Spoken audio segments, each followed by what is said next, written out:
ہر اس الجھن کو اپنے آپ سے دور کرنا ہے جو ہمیں کسی بھی طور پر الجھائے ہوئے ہے، کیونکہ الجھا ہوا شخص جو ہے وہ زندگی کی کسی بھی دوڑ میں کبھی کامیاب اور کامران ہو نہیں سکتا۔ مجھے نہیں پتا کہ آپ ایتھلیٹکس کے مقابلے دیکھتے ہیں کہ نہیں۔ ہم ایتھن میں جائیں گے، اتھینے میں جائیں گے تو وہاں ہم یہ دیکھیں گے جہاں سے فرسٹ اولمپک کا آغاز ہوا۔ ہم اس جگہ کو خدا نے کیا تو اپنی آنکھوں سے دیکھیں گے، کیونکہ یہ وہاں کی فیمس جگہوں میں سے ایک ہے۔ اسپورٹس کا آغاز یونان ہی سے ہوا، اور ایک بات نوٹ کر لیں، آپ نے لاکھوں لاکھ کنٹریاں دیکھی ہوں گی، لیکن یونان کو یہ شرف حاصل ہے کہ اس کا شمار دنیا کی انتہائی قدیم ترین کنٹریز میں ہوتا ہے۔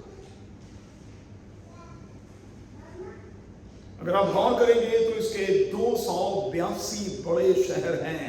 یونان بہت بڑا ہے بھائی۔ ایتھنز جو ہے یہ اس کنٹری کا سب سے لارجسٹ شہر ہے، اور کرنتھس جو ہے اگر آپ گوگل کریں گے تو یہ آج بھی اس کنٹری کا سیکنڈ لارجسٹ شہر ہے، جس کی یادگاریں آج بھی وہاں پر موجود ہیں۔ ایتھلیٹس کو کبھی آپ نے دیکھا ہے؟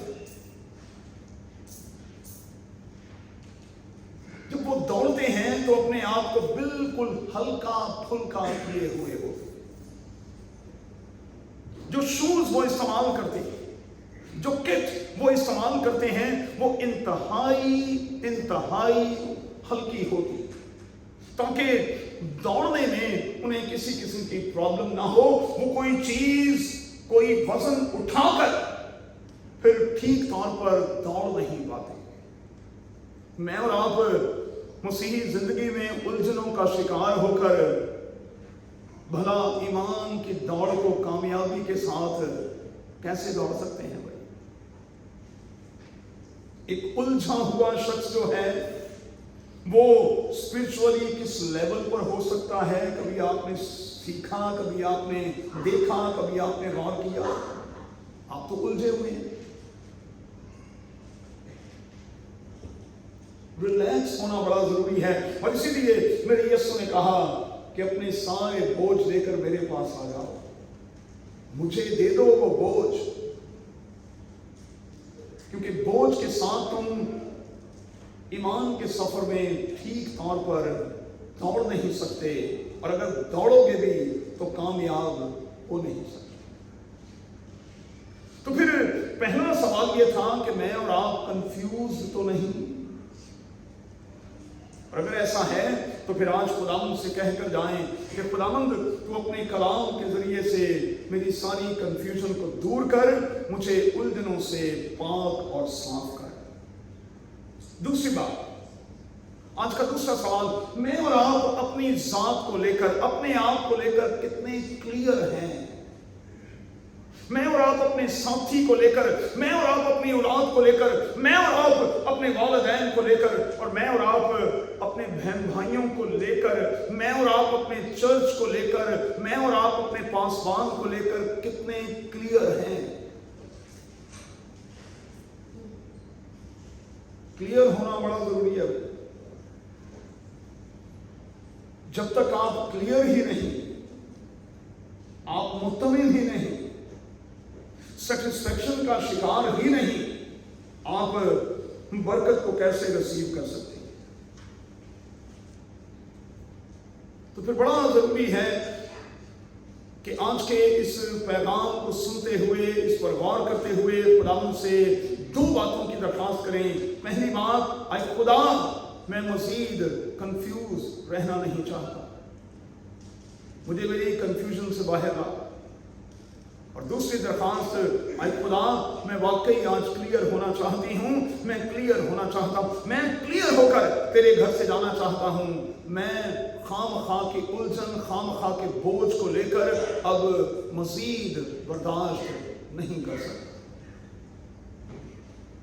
اب آئیے آگے بڑھیں۔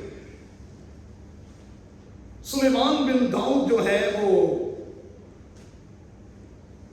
وائز کی کتاب میں ہمیں ایک تلقین کر رہا ہے۔ تلقین کیا ہے؟ ہمیں حکمت میں بھی اعتدال کی ضرورت ہے۔ بائبل میں بالکل یہی لفظ ہے، ہمیں حکمت میں بھی اعتدال کی ضرورت ہے۔ اس کو پنجابی میں کہیں گے، ضرورت سے زیادہ سیانے بننے کی کوشش نہ کریں۔ حکمت میں بھی اعتدال کی، بائبل میں یہی لفظ ہے، اور یہ میں نہیں کہہ رہا، دنیا کا سب سے دانا شخص یہ کہہ رہا ہے کہ ضرورت سے زیادہ سیانے بننے کی کوشش نہ کرو۔ کوگڑ کہاں دے بارے تسی جان دے؟ وہ دے بارے کی مشہور ہے؟ پتہ ہے نا؟ ہاں، بس پتہ ہی ہونا چاہیے، کیونکہ وہ بات میں یہاں سے نہیں کر سکتا۔ تو کوگڑ کہاں نہ بنے گا جو گند کھانے پر مجبور ہو جاتا ہے۔ عقل بھی اعتدال کے ساتھ ہونی چاہیے۔ پی ایچ ڈی پھرا ہوا دماغ،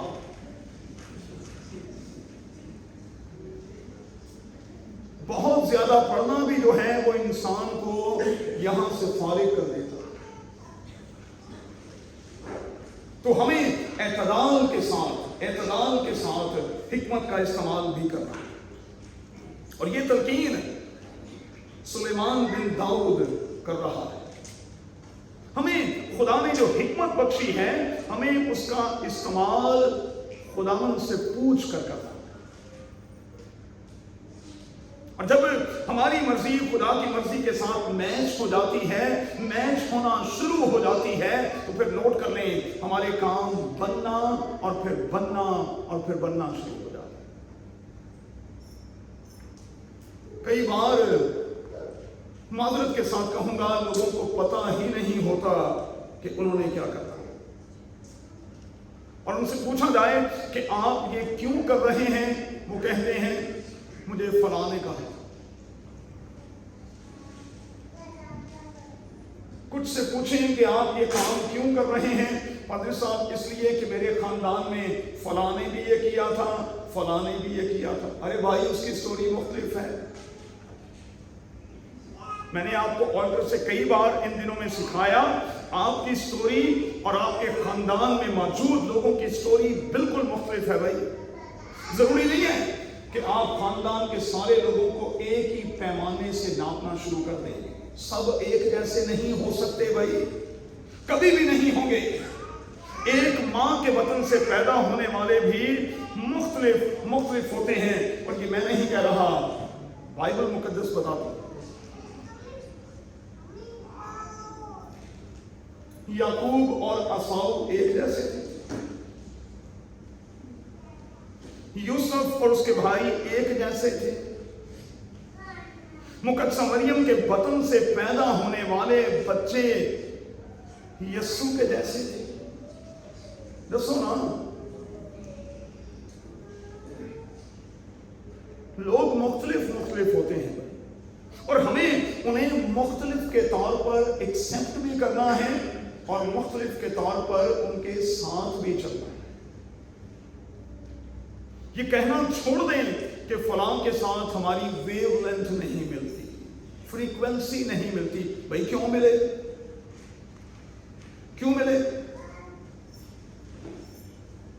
آپ کی فریکوینسی اس کے ساتھ کیوں ملے؟ اس کو خدا نے الگ شخص کے طور پر بنایا ہے، آپ کو الگ شخص کے طور پر بنایا ہے۔ اس کی شخصیت فرق ہے، آپ کی فرق ہے۔ آپ اپنی شخصیت اس پر کیوں تھوپنا چاہتے ہیں؟ ایسا نہیں ہوتا۔ اسی لیے میں بار